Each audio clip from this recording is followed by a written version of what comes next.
Now for the final part on our cognitive psychology voiceover PowerPoint. We're going to give you information that will help you turn your potential into success by using what you've learned so far. The cognitive approach for success talks about how we take our potential, those are our capabilities to achieve, and we turn them into success. Anthony Robbins, the gentleman who's pictured on the right, is a very famous guru when it comes to self-help for success. He's got programs. If you stay up late at night, you may see him on infomercials and so forth.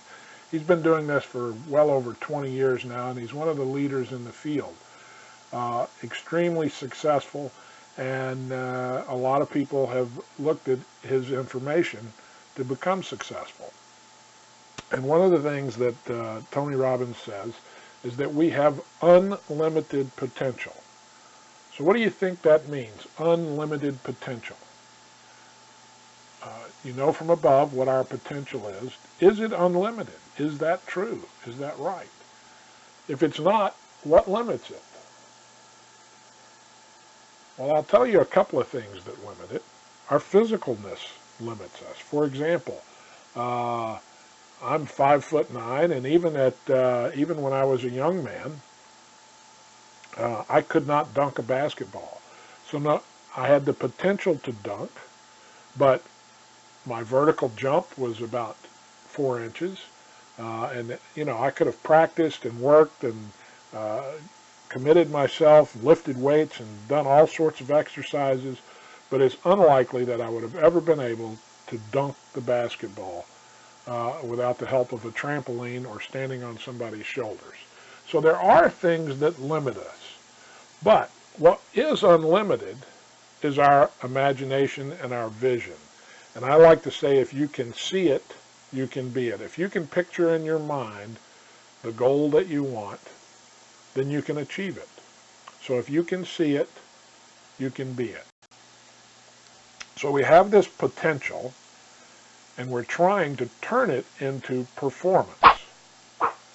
Okay, we're trying to take it and turn it into performance. You all have the potential to get A's in your A&P, and not only to score an A, but to learn the material. You all have the potential to do that. Now, what keeps you from doing that? Sometimes there are obstacles, like a brick wall, that get in our way. And they can usually be knocked down to 5 areas: habits, attitudes, assumptions, beliefs, and expectations. So you've got all of this potential, and it hits the brick wall, and you get just a little trickle or dribble of your performance. So habits, attitudes, assumptions, beliefs, and expectations are obstacles to our successful performance. So what's a habit? It's regular tendencies or practices that we engage in. You all have habits. We like to turn certain things into habits. Tying our shoes, we don't have to think about them. Habits are routines. Okay? The thing that makes them a habit is that we don't cognitively think about them. We just do them. That's what makes it a habit. Okay? The next is attitude. All right? Now, normally in today's society, when we mention attitude, we constantly think of a bad attitude or a negative attitude, or he's got a bad tude. Okay? But attitudes can be positive or negative, and they're just our ways of thinking. It's our opinions that we have about things. And the way we behave, the way we perform, generally reflect our attitude. The old story of the little train who could. That self-talk, I can do it, I can do it, I can do it, going up the hill. Okay, so if you look at the impacts on outcome or performance on the chart on the left, you'll see how the self-talk enhances uh, your performance. Next is assumptions. Assumptions are much bigger and broader than attitudes. Uh, these are things that are taken for granted. Again, they're not usually thought about. We make assumptions readily about certain things. We assume the sun is going to rise in the morning, okay? And we can get in trouble with assumptions. I'm sure someone somewhere along the line has told you when you assume something, you make an ass out of you and me. So you have to be careful of your assumptions because they are pervasive and they are very well ingrained into our subconscious. Then there's beliefs. Beliefs are really strong assumptions and attitudes. Okay, they're very firm. Uh, the thing that makes something a belief is that we accept them as truth. If there's truth involved, then we believe in it. Now, do beliefs change? Of course they do, just like attitudes do, just like assumptions can change. There was a belief once upon a time that the world was flat. They learned that it was not. There was a belief once upon a time that the sun and the planets all orbited around the earth. That's been shown to be false. Okay, so our beliefs can change. But boy, they are hard to change. And people dig in with their beliefs. You look at all the problems in the Middle East that's going on now between the radical Islamists, the fundamentalist Islamists, and the fundamental Jewish people, and the fundamental Christians. They are so entrenched in their beliefs, they don't make room for anything else. So beliefs can be something that are very, very difficult to change. And then finally, there's my favorite, expectations. A lot of times we don't recognize what we expect. And we don't know that we can set our expectations. So there are outcomes that are likely to happen. In fact, we anticipate them to happen. That's what really makes it an expectation. We anticipate it. So you expect it or anticipate it to occur in a predictable manner. The two women on the right are expecting to have babies in a few months. Once they found out they were pregnant, you expect it's going to happen or you anticipate it's going to take 9 months. Sometimes it's shorter, sometimes it's longer, but those are the expectations. So you have these 5 obstacles that can turn your potential into minimal performance. We want to learn how to take them and make them into accelerators for success. Okay, so you want to take that potential and file it through here and use them to actually increase the potential into successful performance. And that's money in the bank when you do that. Ways to do that are using essential mental skills, goal setting, visualization, feelization, energy management, effective thinking, and a big component of effective thinking is what we talked about in VoiceOver PowerPoint 2, self-talk. And then all of those things, when you put them together, help you become more mentally tough, help with your persistence and your resilience as you go to achieve your goals.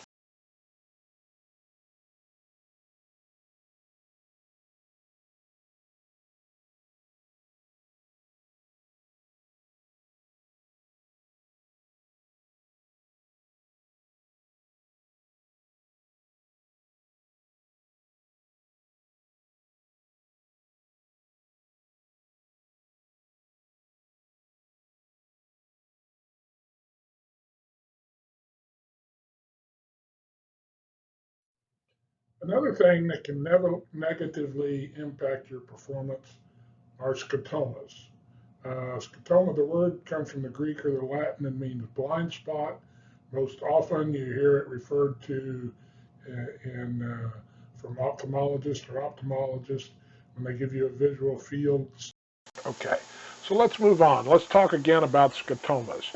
When you look at this picture, some of you may have seen it before. It's been around quite a while. There's a lady in the picture. It's an old lady or a young lady. Do you see an old lady or a young lady? If you see the old lady, you see someone that may be described as old, as not too pretty. She's even been described as an old hag. If you see the young lady, you see a petite woman who seems to be looking over her shoulder. She seems to be dressed well, has a necklace on. So which of these do you see? Because they're both in the picture. Can you see the young lady or the old lady? Now perhaps if I show you these pictures, if you see this picture first, you may see the young lady. If you see this picture first, you would probably see the old lady. And the story goes that this was an experiment at one of the Ivy League schools between debate teams. Of course, the debate teams didn't know they were in an experiment. That's before we had to tell people they were in experiments. And one debate team was shown the young lady on the right. One debate team was shown the young lady, or the old lady on the left. Then they were brought together and they projected the picture that's in the middle, and they debated whether it was a young lady or an old lady. And the legend goes that eventually it broke into a fist fight, and the police had to be called in because they couldn't agree whether it was an old lady or a young lady. Well, what I want you to get out of this is that there are two ladies in the picture. And that is, look at this next slide. You see on the right-hand side an Indian chief. You see an arrow, and then maybe a blueprint for a house over to the left. It looks like a hat standing on the end. And then what I want you to do is read the word that's there. There's a word contained in these symbols. Do you see it? What about if I put a bottom and a top on it? Do you now see it? It's white. It's the word fly. But we are so conditioned to read black on white, and of course I led you down the wrong path by having you focus on the indent or the arrow, and then telling you as a word that your self-talk probably said, I don't see a word, or I can't see a word, and you convinced yourself you couldn't see it. If you're an artist, there's a good chance you did see it because you've trained yourself to see the spaces between words. So this is called a negative print. It's white on black as opposed to black on white. And that's how a scotoma can reach us. Now, everybody has scotomas. There's nothing wrong with having them.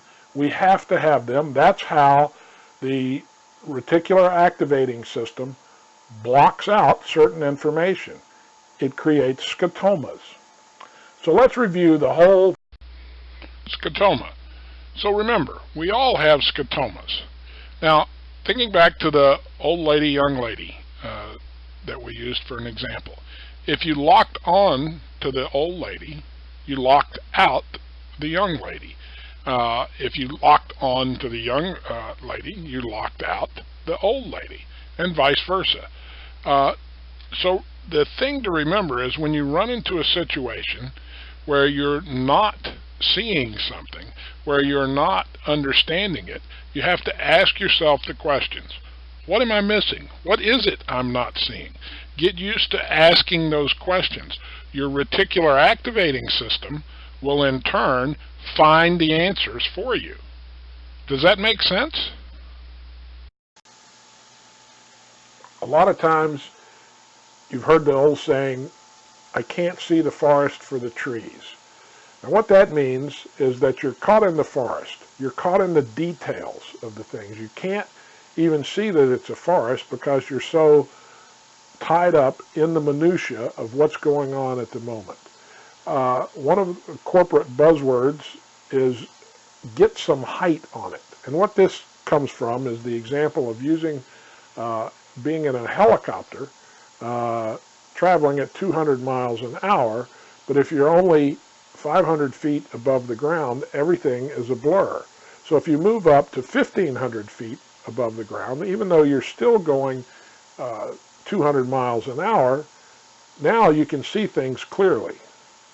Okay, so when you're having a problem, you need to ask yourself, what is it I'm not seeing? I need to get some height on this. I need to get out of the forest, get out of the trees, and look for the whole forest. What's the big picture here? These are some things, some self-talk items that you want to condition yourself to say. Now let's shift gears for a moment and talk about knowledge. And this red ball, this red circle, represents all the knowledge in the world. Now, up here at the top, there's the knowledge that we know that we know. So you now know what a scotoma is. You know that you know that. Now, this slice represents knowledge that we know we don't know. So, for example, I know that I don't know brain surgery.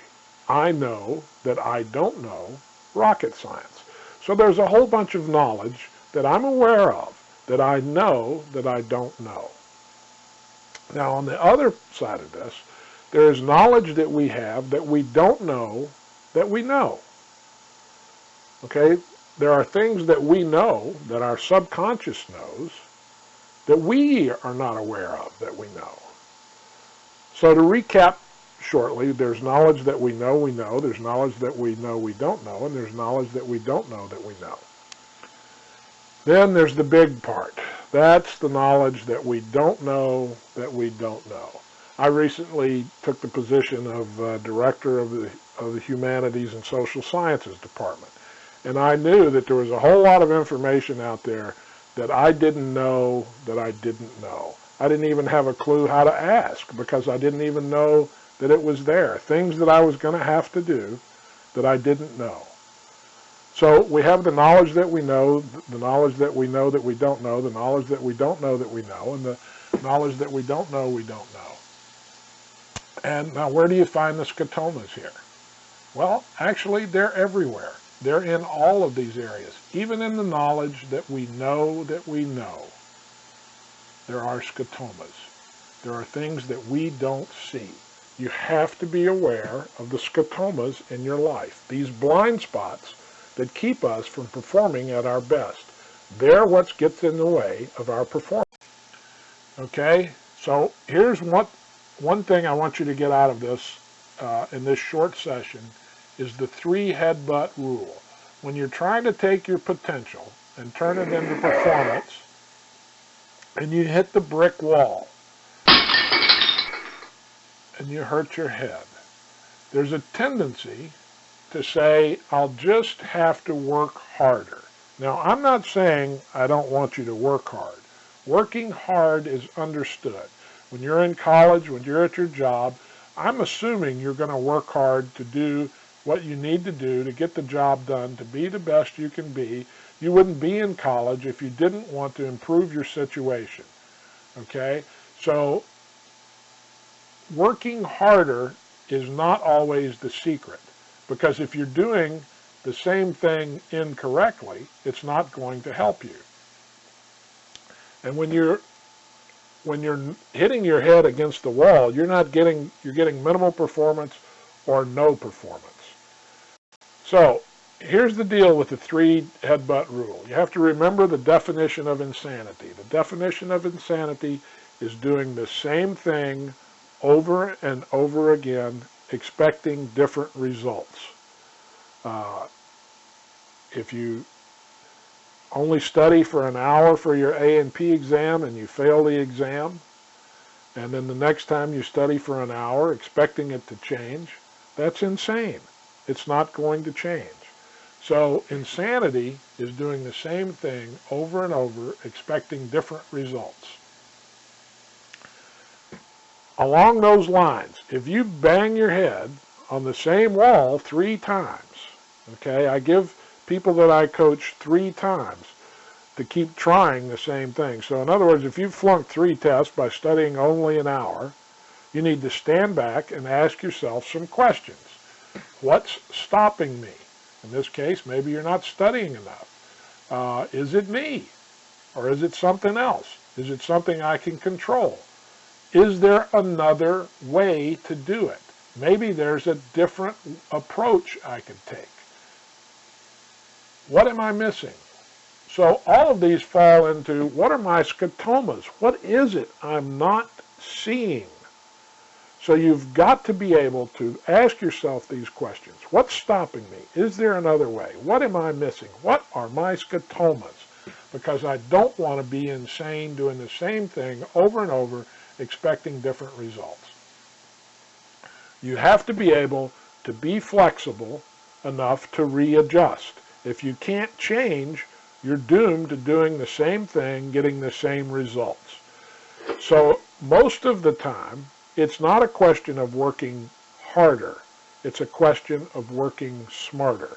Again, hard work is taken for granted. You've got to work hard, but you don't work hard stupidly. Be smart. Work smarter, not harder. Find a better way to study. Get a tutor. Create tapes for yourself. Repetition. Whatever it takes, find a different way to do it if it's not working. Hopefully that makes a lot of sense.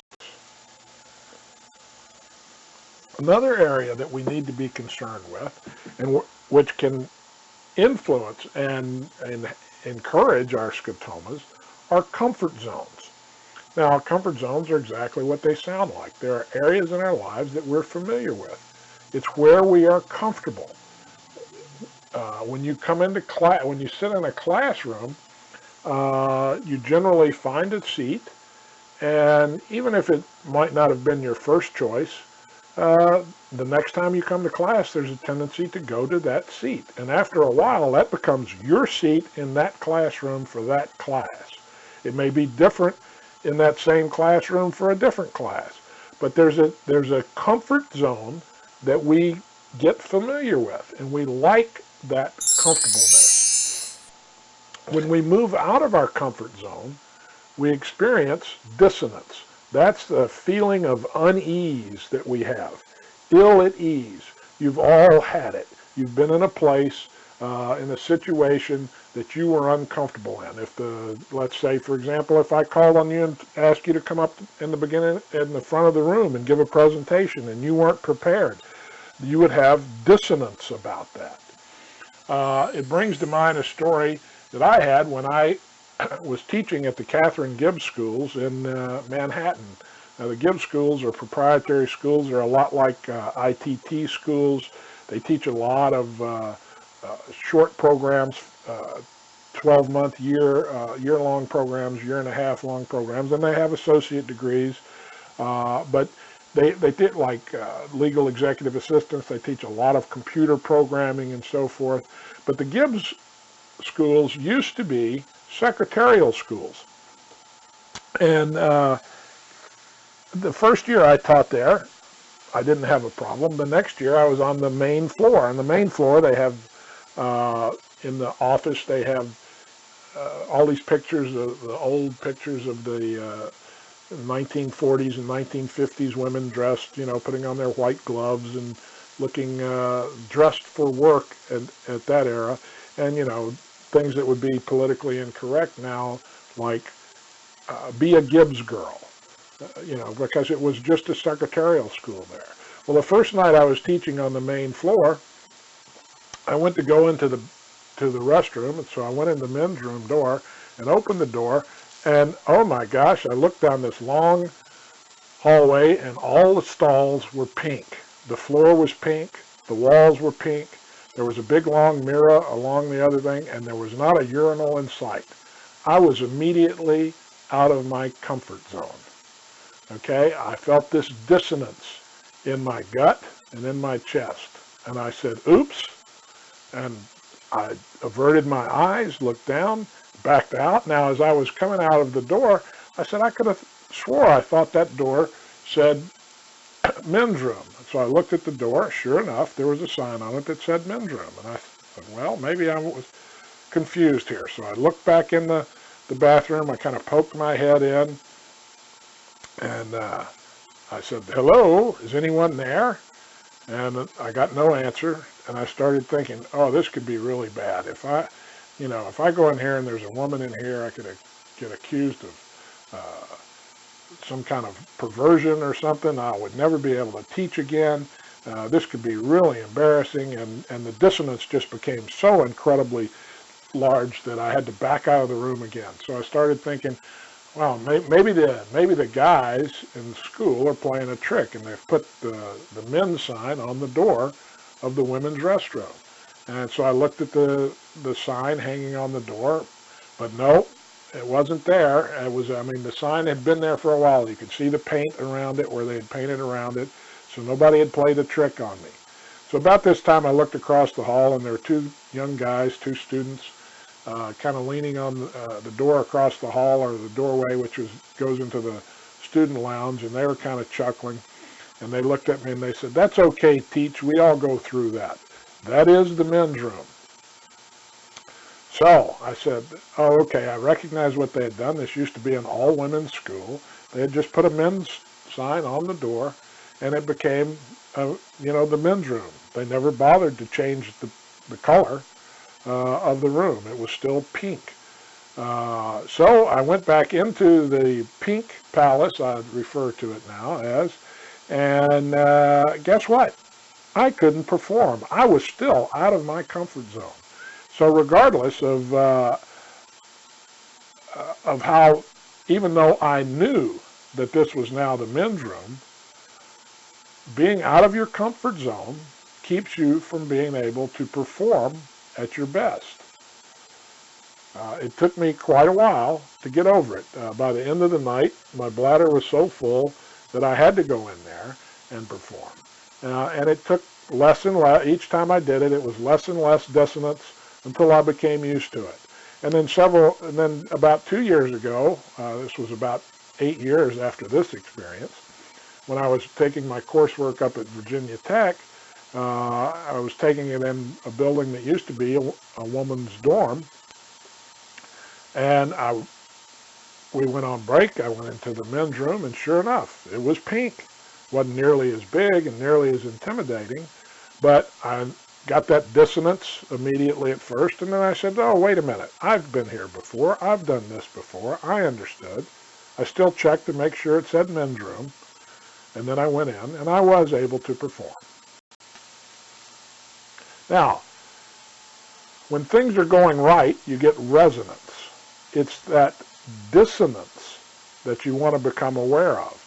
And we want to relieve, we are hardwired to relieve that dissonance. Okay? Just like me going into the pink palace, I needed to get out of there so that I could relieve that dissonance. We love resonance. We love when things feel right. So I want you to get used to those feelings in your body. The theory of cognitive dissonance, now you won't be tested on this. You don't need to remember Festinger's name unless you're going into our health psychology module. He talks about cognition, and that's how we think. It's our knowledge, our opinions about ourself and our behavior. Okay, that's cognition. Dissonance is that non-fitting relation. It's that ill feeling that you get when something doesn't fit. In his theory, states it's psychologically uncomfortable for an individual when they're in dissonance, and they will seek to reduce it. Okay? We want to reduce that cognitive dissonance. So when you look at this picture, think about, reflect for a moment. Does it cause any dissonance? Is it somehow not what you would expect? That you would have a Marine dressed in dress blues with an "End the War" sign. Think about it. Does it put you out of its comfort zone? Might it put someone else out of their comfort zone? What story do you think goes along with this? Think about it. So one way we can help ourselves is to stretch our comfort zones. Okay? A great way to do this is to open up your reticular activating system. Remember your homework for the RAS, where you're looking for those items, the balloons, the bulldog, the yellow submarine, and so forth. You're telling your awareness to be open, to look for this, because when you look for things, you will find it. Your subconscious, once it's programmed to do something, it tells the brain, you keep looking, we're going to find it. So one way to expand your comfort zone is to do what I call zooming. Okay, and that zooming is simply doing the same thing that you always do, just a little different. So one way to zoom would be if you take the same way, if you drive the same way to work or school every day, you change the way you go. Go a different way. Take a different approach. Go around the slow way. Or if you always on Friday evenings you go out for movie and pizza, go have pizza and a movie. Or switch up. Have something other than pizza. If you go to the same restaurant, change the restaurant. Get used to stretching your comfort zones. Get used to that little dissonance. If you go to the same restaurant all the time, order something different that you don't normally order. That's zooming. Now, on the other side of this, when it comes time for exams and you're under high stress, you need to retreat into your comfort zones. That is not the time to try new things. It's not the time to go out to a totally new restaurant and try new foods. If you've never had sushi before, going out experimenting during exams is probably not the time to do it.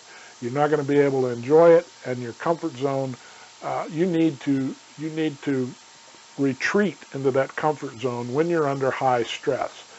But in order to grow and to have positive growth and positive change, you need to learn how to stretch your comfort zones. But there's a myth about hard work. I used to work for a football coach that said, when things are not going right, you just have to work harder. Well, when we would lose a game, he would practice them harder, and then they'd get tired, and we'd lose the next game, and he would work them harder, and we'd just go downhill. Every November this happened. And working harder doesn't always work. You've got to work smarter.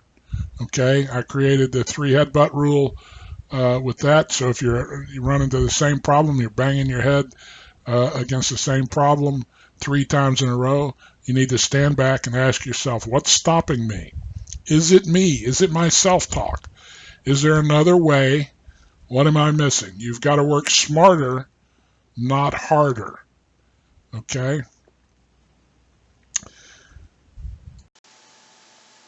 So this concludes the cognitive psychology series that included the process of thought, the self-talk cycle, and turning potential into success. Thank you for your attention.